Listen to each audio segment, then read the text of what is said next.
حسن بیٹھا T V دیکھ رہا تھا کہ اذان شروع ہو گئی، مگر حسن نے ٹی وی بند نہ کیا۔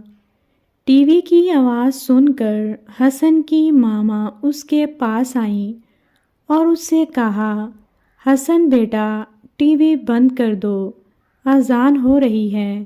حسن نے جواب دیا، اچھا ماما جان، میں ٹی وی بند کرتا ہوں، مگر ٹی وی چلتا رہا۔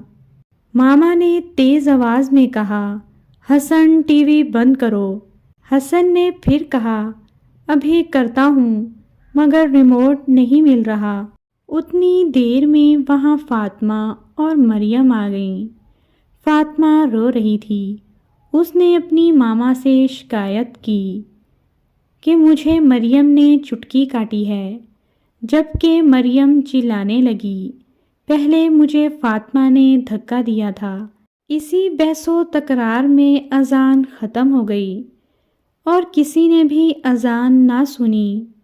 ماما کو بہت غصہ آیا کہ ان بچوں کو یہ احساس ہی نہیں ہے کہ اذان کا جواب دینا واجب ہے، یہ تو اللہ تعالیٰ کی طرف سے پکار ہے۔ جب والدین کی آواز پر نہ آنا گناہ ہے تو اللہ کے حکم کو نظر انداز کرنا کتنا بڑا گناہ ہے۔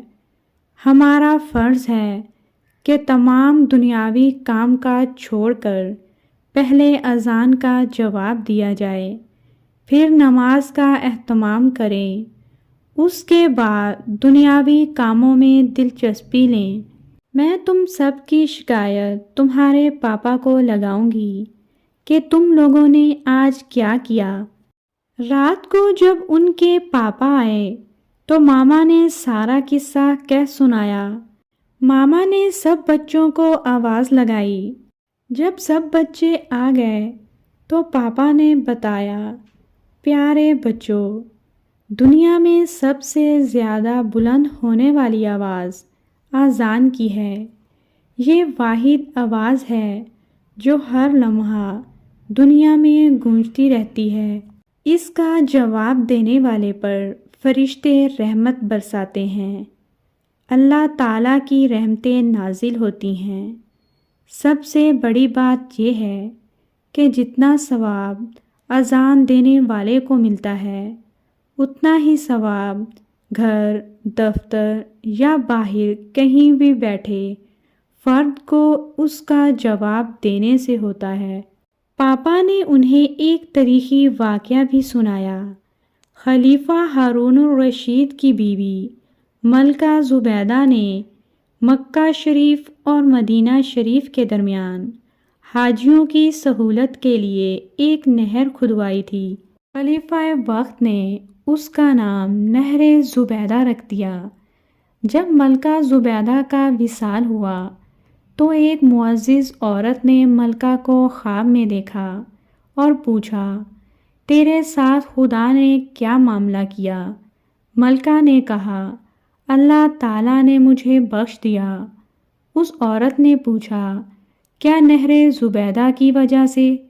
ملکہ نے کہا، نہیں، اذان کے احترام کی وجہ سے۔ مجھے ایک مرتبہ سخت پیاس لگی تھی، میں نے خادمہ کو پانی لانے کے لیے کہا، جو ہی خادمہ پانی لائی اذان شروع ہو گئی۔ میں نے پانی نہیں پیا بلکہ اذان کا جواب دینے لگی۔ بس یہی نیکی میرے اللہ نے قبول فرما لی اور مجھے بخش دیا۔